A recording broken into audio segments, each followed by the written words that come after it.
Los caballos de la noche. Claude Señol. Todos hemos oído hablar de los llamados animales maléficos, esa misteriosa fauna que obsesiona la mente del vulgo y que ha servido de base a muchas creencias populares. Pues bien, Claude Señol ha sabido desarrollar, apoyándose en este tema tan fascinante, uno de sus más bellos relatos fantásticos que a continuación ofrecemos al lector.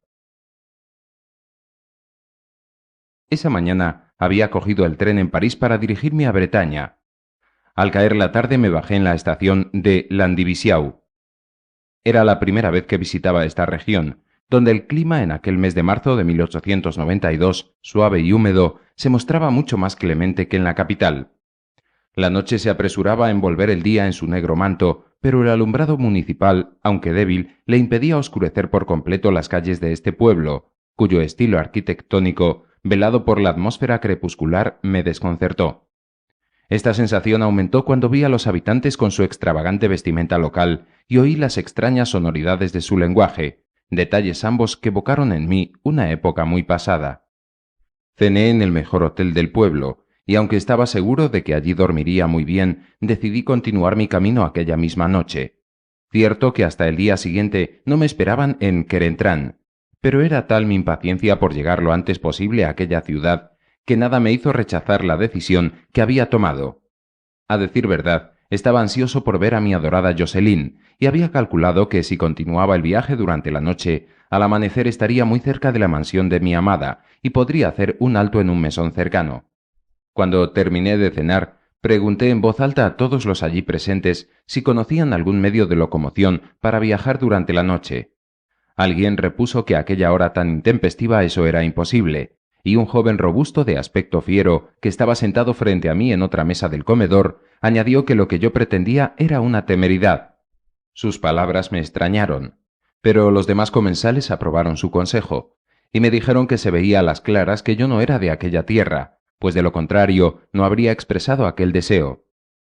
Aquí no se acostumbra a viajar durante las negras horas de la noche, intervino un anciano con voz autoritaria que se hallaba sentado en una mesa junto a la mía. La noche no pertenece a los vivos, remachó otro con voz sentenciosa como una amenaza. Todos se callaron, dejando flotar en el aire un silencio reprobador, que tuvo por efecto el que yo me decidiese a partir lo antes posible, aunque tuviese que recorrer a pie los 20 kilómetros que me separaban de la mansión de mi amada Jocelyn en Querentrán. Como mi equipaje era liviano, no constituía ningún obstáculo para la caminata que me proponía hacer, mas debo confesar que confiaba encontrarme con algún vehículo que me transportase por la carretera. La noche era clara gracias a la luz de una luna generosa, esa luna que tanto adoran los enamorados. No tuve ninguna dificultad en encontrar el camino, ya que Jocelyn en su última carta me había trazado un croquis del mismo, aunque también era cierto que yo conocía de memoria cada cruce, cada calvario y cada caserío. Jocelyn. Al fin iba a poder ver a mi amada. El haber estado 2 meses sin verla, aunque cada día recibía carta suya, había hecho que su imagen se grabara en mi mente con más fuerza que nunca. Cuánto bendecía aquella noche en que mis buenos amigos los señores de R, incansables casamenteros, quizá con la intención de hacerme abandonar mi turbulenta vida de soltero, me presentaron a mi idolatrada Jocelyn. Recuerdo que estaba sentada en una poltrona junto a la chimenea, aunque daba la impresión de que no disfrutaba de tal comodidad. Con el busto erguido, la cadera izquierda apoyada en el reclinatorio, Jocelyn traicionaba de este modo un recato que realzaba más aún la gracia de su delgado cuerpo de adolescente y sus dorados cabellos de celta. La belleza de sus cabellos, largos y recogidos en la nuca en una hermosa trenza, me llamó la atención. En aquel momento sentí el deseo de acariciar las suaves curvas de sus hombros, y si ella hubiera estado desnuda, le habría rodeado con mis manos su cuello de cisne, aumentando así mi placer, ya que, lo confieso, mi primera impresión fue puramente sensual. Creí haber encontrado una presa para mi deseo. Mas a pesar de que empleé una estrategia que habría dado resultado con cualquier otra muchacha, e incluso hubiera hecho caer en mis redes a la más rebelde descendiente de Eva, no tuve el menor éxito con Jocelyn. Peor aún, me despedí de ella como un Romeo derrotado. Fue ella la vencedora, sin haber siquiera combatido, y dada su mirada tranquila y serena, llegué a perder hasta mi libertad de espíritu. Durante 2 días quise evitar encontrarme con ella, y me abstuve de verla a pesar de mi ardiente deseo de estar a su lado y a la brevedad de su estancia en París, ya que tenía que regresar a casa de sus padres en Bretaña. Pero la mañana en que iba a partir, al darme cuenta de que iba a perder a la única mujer del mundo hecha para mí, salí corriendo a su encuentro antes de que fuese demasiado tarde.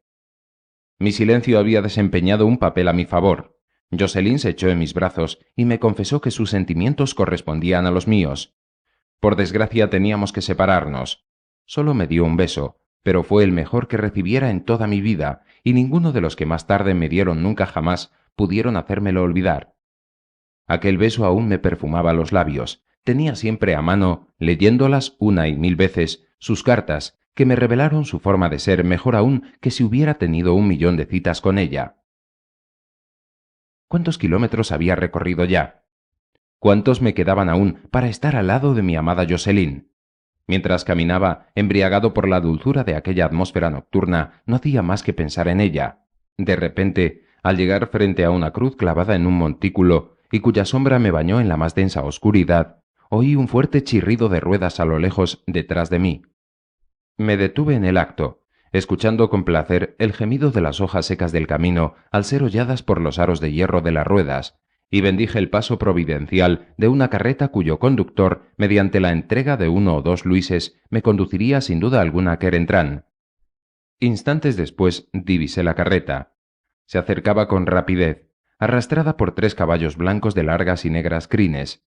Estaban enganchados en hilera e iban al galope. Sus cascos, cosa curiosa, no estaban herrados, y al golpear el suelo pedregoso del camino, sus pisadas resonaban como un barril. Aquel ruido parecía las sordas palpitaciones de un enorme corazón de madera. Me coloqué en el centro del camino, me puse a hacer señales y grité. Pero a pesar de la fuerza de mis gritos, por lo visto el conductor no me distinguió. La carreta pasó rápida como el viento, y no se detuvo al llegar a mi altura. Me aparté de un salto y tuve el tiempo justo de evitar, agachándome, un fuerte latigazo del cochero que me dejó sordo durante varios minutos. Indignado, no pude contener un violento insulto. Entonces, los fogosos caballos fueron detenidos en algunos metros. Yendo a la velocidad que iban, ningún cochero del mundo habría sido capaz de detener en un espacio de 100 metros aquellos caballos sin romper los frenos de la carreta o la espina dorsal de los pobres animales. Sorprendido, no me atreví a acercarme, temiendo que el cochero, molesto por mi insulto, me golpease y me dejara herido y abandonado en aquel camino solitario. Al fin me decidí y me acerqué a él mientras me disculpaba con mis mejores modales. Al llegar a su altura vi que estaba de pie sobre la parte anterior de la carreta, con el vientre apoyado en la costana, la mirada dirigida hacia adelante. Era un hombre regordete, cubierto con una esclavina oscura e inmóvil como una roca. No pude distinguir sus rasgos faciales, ocultos bajo un sombrero de alas muy anchas. Luego vi a sus 2 acompañantes, vestidos con ropaje y sombrero negro, cada uno de ellos montado sobre los 2 caballos de cola, pues el que iba delante no iba montado por nadie. Todo esto contribuyó a que mi extrañeza fuera en aumento. Ninguno de los 3 hombres, silenciosos y rígidos, volvió la cabeza hacia mí, a pesar de la insistencia de las demandas que les dirigía. Tanto los hombres como los caballos parecían estatuas de piedra. No obstante, como no me ponían ningún impedimento e iban en mi misma dirección, salté sin dudarlo un instante a la parte posterior de la carreta, que era larga y estrecha. Desprendía un olor fétido, en el que el ácido olor de escoria y cuerno quemado se mezclaba al del cuero mohoso y telas podridas. Allí, sobre los tableros desunidos de la carreta, parecía dormir una forma humana, indiferente a la incomodidad y al olor nauseabundo.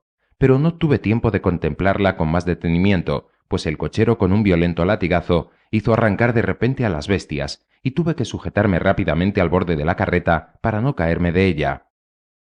Durante cierto tiempo estuvimos corriendo a una velocidad endiablada, y a pesar de que los bruscos saltos de la carreta me hicieron golpear sin querer varias veces al viajero tendido junto a mí, éste no se movió lo más mínimo. Aquello me extrañó tanto que acabé por pensar que esos individuos habían cometido un crimen, y me pregunté cuáles serían los motivos para que los 3 conductores se comportasen y huyesen de un modo tan salvaje.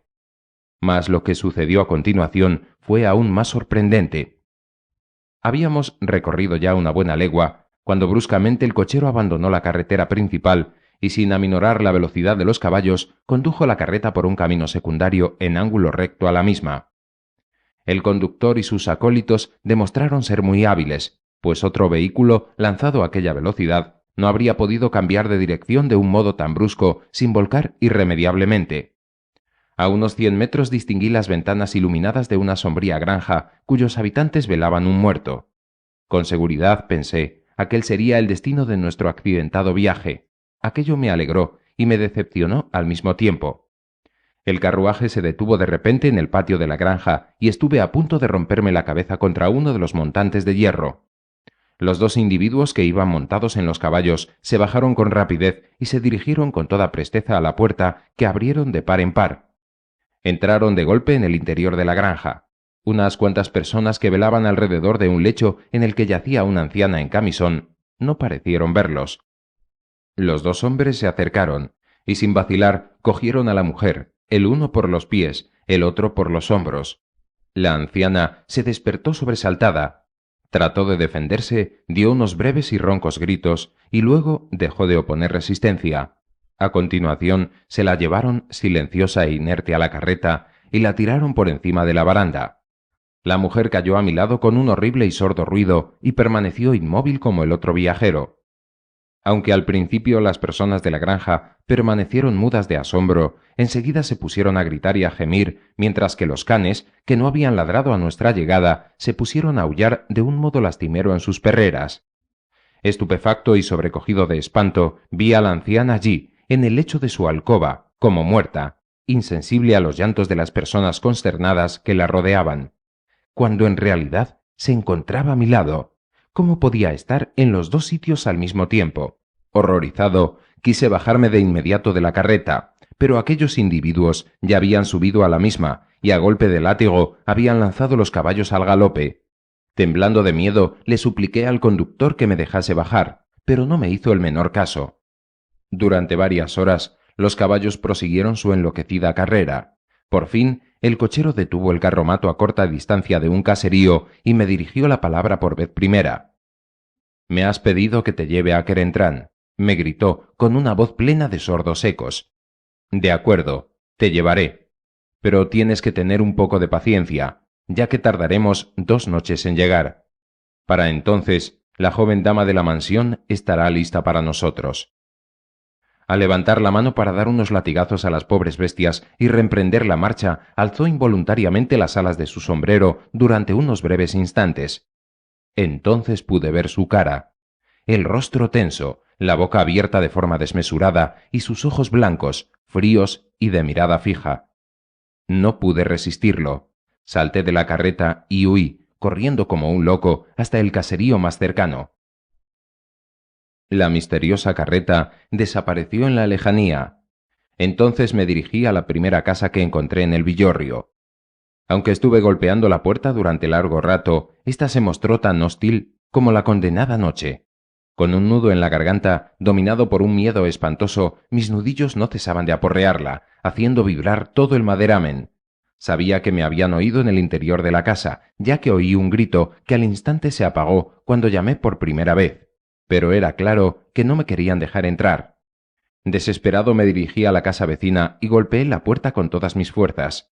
Debo confesar que la esperanza de poder verme entre 4 paredes iluminadas por unas cuantas brasas en la chimenea era lo único que me mantenía en pie. «¡Ábranme la puerta! ¡No me dejen solo en la oscuridad de esta noche tan negra!», grité por fin, con voz temblorosa pero exigente. El destino me ayudó en esta ocasión, ya que los que estaban dentro me oyeron y se habían acercado a la puerta para abrirla, descorriendo el cerrojo. Viendo que titubeaban en abrírmela del todo, sentí unas ansias locas de darle una patada. La puerta se entreabrió un poco y vi a un hombre que sostenía una vela, lívido de angustia. «¿Quién es usted?», preguntó, mientras trataba de leer en mi rostro. «Soy un viajero. Me he extraviado mientras me dirigía a la mansión del marqués de Querentrán». Instantes después, estaba calentándome junto al fuego de un fogón que desprendía un olor acre, pero reconfortante, y que el hombre se apresuró a activar. Su esposa me ofreció un vaso lleno hasta el borde de un alcohol vulgar. Me lo bebí de un trago y me pareció que aquello era agua, pues estaba helado hasta el tuétano de mis huesos. aparte de que las intensas emociones de aquella jornada habían acabado por trastornar mis sentidos. Les conté mi desventura, y a medida que iba entrando en detalles, comprobé que la palidez de sus rostros aumentaba. Me daba la impresión de que todas las venas de sus caras se vaciaban de sangre. Ya veo que no nos habíamos equivocado cuando oímos su ruido, caballero, respondió el hombre suspirando. Cuando usted golpeó nuestra puerta, pensábamos que era él, que venía a buscar a uno de nosotros dos. Entonces me explicó que yo había estado viajando con el Anku, el operario de la muerte, y sus ayudantes. Según él, habíamos ido a Kernoter a recoger a la vieja Loarrer, que desde hacía ya bastante tiempo se hallaba enferma. Y puesto que habíamos pasado por el caserío de Guerras, donde ahora nos encontrábamos, podía asegurarse que la muerte iba a Plugrbest para recoger a Christophe Ropatz, el leñador, quien estaba agonizando por haber sido alcanzado por un árbol mientras lo talaba. A pesar de que me parecía muy lógico todo esto, aparte de que no encontraba otra interpretación a los sucesos de los que había sido testigo esa noche, me negué a aceptar esta explicación de aquel bondadoso campesino que me había dado cobijo en su casa. Traté de tranquilizar a aquella pobre gente. Vamos, vamos, ya somos personas hechas y derechas para creer en esas tonterías. Lo más probable es que se tratase solo de unos pobres carreteros. En todos los pueblos hay carreteros. No es una cosa como para extrañarse a fin de cuentas. Les dije esto con la intención de justificar la conducta de los extraños trabajadores de la noche. Porque, incapaz de encontrar una solución que me convenciese a mí mismo, traté al menos de convencer a aquella pobre gente. Expliqué que el conductor era un hombre de carne y hueso, regordete y vigoroso, y que no podía ser un espíritu del más allá, ya que me había estado hablando con una voz humana, de un ser vivo. Asimismo les dije que el conductor se proponía dirigirse muy pronto a Querentrán. Al oír esto último, ambos se santiguaron rápidamente, y la mujer, apretando entre sus manos temblorosas su rostro bañado en lágrimas, me dijo: «Ay, señor, usted ha visto el otro lado de la muerte, pues la descripción que nos ha dado corresponde exactamente a Hervé Len, del vecino pueblo de Plusenet, fallecido el pasado diciembre, el cual, por haber sido el último que se marchó al otro mundo el año pasado, durante el presente tiene derecho a ser el Anku de toda nuestra región. Usted le ha provocado, señor. Él no tenía intención de recogerlo, pero siempre necesita una presa, y ahora no desistirá de su empeño hasta que la logre. Bien podemos ya llorar la triste suerte de la gentil señorita de Querentrán. Está perdida. Ya no se puede hacer nada por arrancarla de sus garras. Nadie podría hacerlo». Sobrecogido por el tono convincente con que me hablaba aquella mujer, trastornado por la actitud de su esposo, que no hacía más que hacer gestos aprobatorios a todo lo que ella decía, me sentí anonadado, estupefacto e impotente, y acabé por unirme a los espeluznos de sus creencias. Los dos ancianos se pusieron a lamentarse y a rezar en tono lúgubre. Yo, por el contrario, me debatía en la más atroz desesperación, esa desesperación que oprime los espíritus valientes, capaces de luchar hasta la muerte, pero destrozados por lo desconocido, por algo infernal. Nos pasamos la noche junto al fuego de la chimenea, removiendo con el atizador los troncos ardientes. Una vez lo hacía el anciano, otra su mujer, y también yo. Los removíamos nerviosos, maquinalmente, como autómatas. De vez en cuando nos mirábamos de reojo, avivando así de un modo recíproco nuestra angustia. De haber intentado dormir, no habríamos podido hacerlo. Era necesario que nos sintiéramos tres vivientes entre los vivientes. El más insignificante ruido exterior nos hacía volver automáticamente la cabeza hacia la puerta cerrada con un grueso cerrojo. Estábamos tan nerviosos que el menor movimiento de los leños en la chimenea nos hacía sobresaltar aterrorizados. Cuando se hizo de día y los primeros rayos del rey de los astros bañaron la campiña como despojándola de un espeso manto negro, me despedí de aquella buena gente a la que consideré responsable de haber permanecido inactivo durante toda la noche. Reemprendí mi camino. La marcha, como asimismo el vivificante olor del mantillo, mitigó mi desasosegado espíritu, elevándome la moral, pero las palabras de Hervé Len, el Anku, acudieron de nuevo a mi mente, pesadas como una losa sepulcral. Cuando llegué a la mansión de Querentrán, estaba agotado y con los nervios deshechos. Les dije que había venido a pie, y los padres de Jocelyn pensaron que no estaba en mis cabales. ¿Acaso no me habían enviado una calesa a Landivisiau para que me recogiera al descender del tren. Traté de disculparme y les hice creer que todo había sido debido a un malentendido.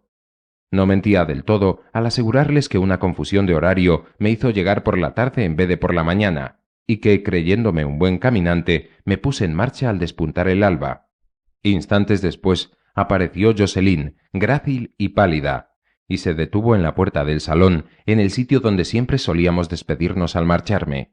Su aire distinguido realzaba sus encantos naturales y la hacía más hermosa a mi vista. Fue tanta la alegría que sentí al verla que, confuso, bajé la cabeza.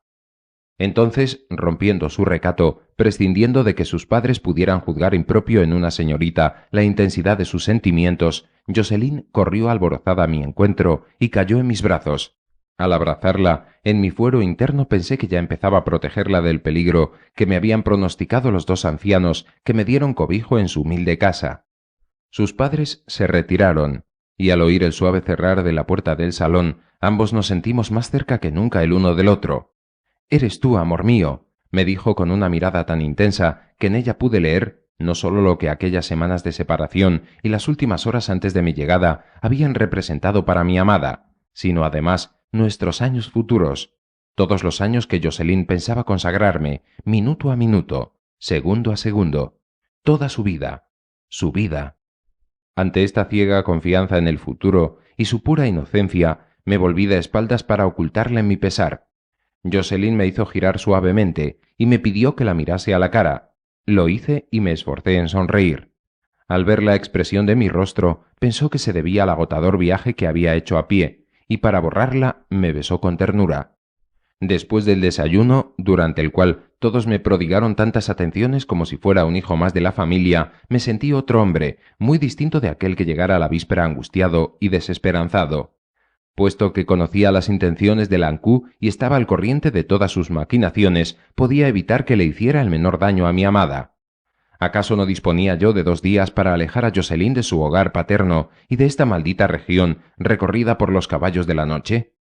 Estaba decidido a llevármela de Bretaña, tierra sometida a una arcaica costumbre de segar la vida de los seres humanos y donde la muerte causaba más estragos que durante las epidemias de los tiempos primitivos. No, aquel azote no podía extenderse más allá de los límites de Bretaña. Gerbelen era el Anjou de aquella tierra, pero no de toda Francia. De modo que tomé esta decisión con rapidez. Seguro de aquella confianza absoluta que Jocelyn tenía en mí y confiando en la aprobación de sus padres, a los que había evitado alarmar relatándoles la increíble fatalidad en la que quizá había creído de un modo estúpido, decidí comunicarles mi deseo de llevar a Jocelyn a la casa de mi madre, para que ésta conociera a la que había de ser mi futura esposa. Si sus padres consentían, partiríamos aquella misma tarde. El marqués de Querentrán, fiel a las costumbres estrictas de la antigua nobleza provincial, se incorporó de un salto en su sillón al comunicarle mis propósitos, asombrado por mi audacia.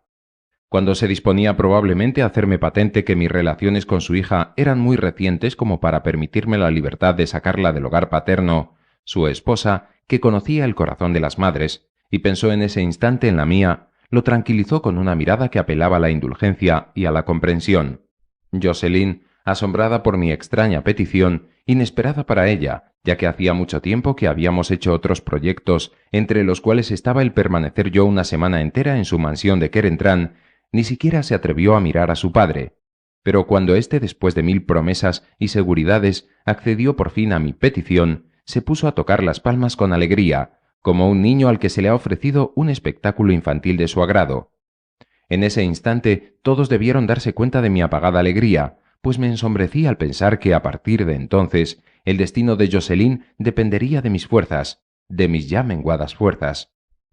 Al día siguiente llegamos a París, y de haber estado seguro que el haberla alejado de la tierra de los caballos de la noche me permitía no temer nada y prescindir de vigilarla, me habría tranquilizado, pero no podía estar tranquilo hasta que pasase la noche fatídica, es decir, aquella misma noche. Desde luego ya no estaba tan inquieto como durante mi estancia en la mansión de mi amada, pero sí tenía ese desasosiego propio en toda persona que teme algo, de modo que me puse a reflexionar, y traté de encontrar un medio que echase por tierra cualquier maléfica intención del destino, de los caballos de la noche. La solución más eficaz me la dio un amigo íntimo, a quien no había contado mi extraña y macabra aventura en la Bretaña, sino una inventada por mí. Le dije que estaba preocupado porque tenía una amiguita, casada con un hombre muy celoso y al corriente de nuestras relaciones, a la que deseaba ocultar en algún sitio secreto. Añadí que el marido había contratado a un detective particular que seguía todos los pasos de su mujer, y que por ello temía que nos sorprendiese aunque nos ocultásemos en las mismas entrañas de la tierra. Asimismo le indiqué que aquella noche era definitiva para una decisión que debería tomar mi amante, que ya estaba desesperada de aquella vida, torturada por los celos de su marido, y a quien yo había prometido otra mucho más feliz, un verdadero paraíso en la tierra.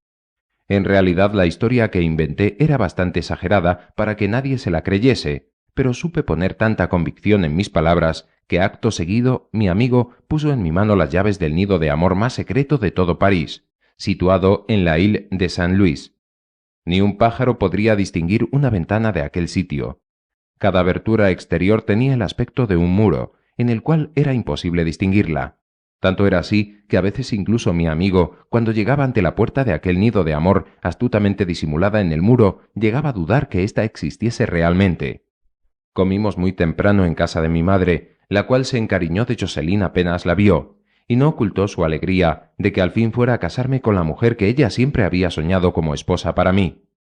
Al llegar la noche le dije que tenía una cita muy importante con un amigo, y que ya se me hacía tarde, y fingí tanta impaciencia que mi madre no se creyó ni una sola palabra de lo que le dije, pensando en su fuero interno que lo que yo en verdad deseaba era precipitar los acontecimientos amorosos, destruyendo la confianza que mi amada había depositado en mí. Por este motivo trató de retenernos creyendo que con ello defendía nuestra felicidad. Al fin conseguí arrancar a Jocelyn de los brazos de mi madre e inquieto la obligué por primera vez a obedecerme. Una vez en la calle la metí de forma precipitada en un simón y mediante una generosa propina obligué al cochero a que partiera lo más pronto posible. Jocelyn, estupefacta, me miró asombrada, tratando de comprender mi actitud, y cuando me preguntó los motivos de aquel viaje tan súbito e inesperado, le respondí con vagas palabras. Se echó a llorar de un modo desconsolado al oír mi evasiva respuesta. Me habría gustado apretarla entre mis brazos, consolarla y explicárselo todo, pero no quería traicionar mi angustia y me impuse silencio. Tenía ansias de explicarle, una vez pasada aquella dura prueba, los motivos de mi extraño comportamiento y verla sonreír de nuevo, para que me perdonara con su dulzura de siempre. El inmueble al que nos dirigíamos estaba en una calle estrecha, sombría, cuyas fachadas más bien parecían muros de un castillo, por lo que costaba distinguir una casa de la siguiente. Tanto era así que el cochero tuvo que dar varias vueltas y pasó delante de la misma puerta sin darse cuenta, hasta que al fin se paró delante de la misma. La casa estaba ubicada en una de esas islas situadas en el centro del Sena, unida a París por 6 puentes. No haría falta que yo hiciera volar esos 6 puentes para aislarnos por completo del resto del mundo. Por muy astuto que fuese Herbelen, el Ankou de Plousenet, si se atreviera a recorrer las 100 leguas que separaban Bretaña de París, era imposible que descubriera el escondrijo y a la discreta y furtiva Mademoiselle de Querentran. Una vez que subimos la escalera, creí que me había equivocado de piso, pues no encontraba la puerta secreta por ninguna parte. Cuando hube casi agotado todos mis fósforos, al fin encontré la cerradura, y abrí de inmediato la puerta. Sorprendida e inquieta, Jocelyn no quiso entrar. Tiré bruscamente de ella, la introduje y cerré la puerta de una violenta patada. Aquella puerta era tan sólida como la losa sepulcral de una tumba. Precavido, quise que permaneciéramos en la más negra oscuridad, por lo que no encendí ninguna lámpara, y mi dulce enamorada, creyendo que era víctima de un hombre bruto y salvaje, no pudo contener las lágrimas y se echó a llorar como si aquello fuese el fin del mundo. Traté de cogerla en mis brazos para consolarla y explicarle que no tenía nada que temer, pero Jocelyn me rechazó, echó a correr, tropezó con un mueble invisible y cayó al suelo dando un grito. A pesar de la tensión nerviosa de todo mi ser, aumentada por la última discusión que tuve con ella, la consolé con las palabras más dulces que me vinieron a la mente. Jocelyn aceptó sentarse en un canapé que yo había encontrado buscando a tientas en la oscuridad, y temblando como la hoja de un árbol, muy emocionada, me dio al fin su mano. Una vez que se hubo tranquilizado, le ofrecí mi hombro para que reclinara en él la cabeza. La besé con ternura y la invité a que durmiera un poco. La noche se deslizaba, arrastrando una a una las temidas horas. ¿Cuántas horas quedaban aún para que amaneciera el nuevo día? ¿Una? ¿Dos quizá? De repente llegaron a mis oídos procedentes de la calle unos ruidos sordos semejantes a las palpitaciones de un enorme corazón de madera hueca. Me incorporé de un modo violento, despertando a Jocelyn con mi grito de estupor. Le puse mi mano en su boca, apretando hasta casi asfixiarla para que no gritara. Mi corazón latió al mismo ritmo que los cascos sin errar de aquellos caballos de la noche al galopar que aterrado reconocí en el acto. Pronto desapareció el siniestro ruido, pero entonces el silencio me pareció más atroz aún. Había venido. Nada ni nadie podía detenerle, apartarle del fin que perseguía. Ni la distancia, ni el lugar tan secreto en que nos habíamos escondido habían sido un obstáculo para él. Ahora sus acólitos subirían y me quitarían a mi Jocelyn. Me la quitarían para siempre. No, no me la quitarían. Me levanté, cogí su mano y traté de buscar un lugar donde ocultarla a su vista cuando entraran. Mi decisión estaba tomada. Yo me ofrecería en holocausto en lugar de mi amada. A fin de cuentas, a ellos les daría lo mismo, con tal de llevarse la víctima que necesitaban. Con los dedos temblorosos pude localizar en la negra oscuridad las puertas de un armario muy alto. Las abrí de un modo violento y obligué a Jocelyn a entrar. Pero mi amada se resistió desesperadamente a obedecer esta nueva e inaceptable brutalidad. Entonces, dándole un violento empujón, la hice entrar en el armario y a continuación cerré sus sólidos paneles. Luego me dirigí hacia la puerta, obstruyendo con mi cuerpo el paso a los siniestros visitantes. Durante algunos instantes permanecí en esta postura, con el corazón destrozado, no por mi muerte, que ya de antemano había aceptado, sino por pensar que iba a separarme para siempre de Jocelyn, dejándola sola ante un drama incomprensible, y por anticipado sufría en mi propio espíritu toda su desesperación. Pero entonces se produjo el milagro, me arrodillé y le di las gracias a Dios con fervor. Volví a oír el monstruoso galopar de los caballos de la noche. ¡Se marchaban! ¡Se marchaban! Había conseguido burlar a la muerte, no había podido descubrir nuestro escondrijo. Entonces me senté en el suelo y me puse a llorar de alegría, sin fuerzas para gritarle a Jocelyn que estaba salvada, que nos habíamos salvado.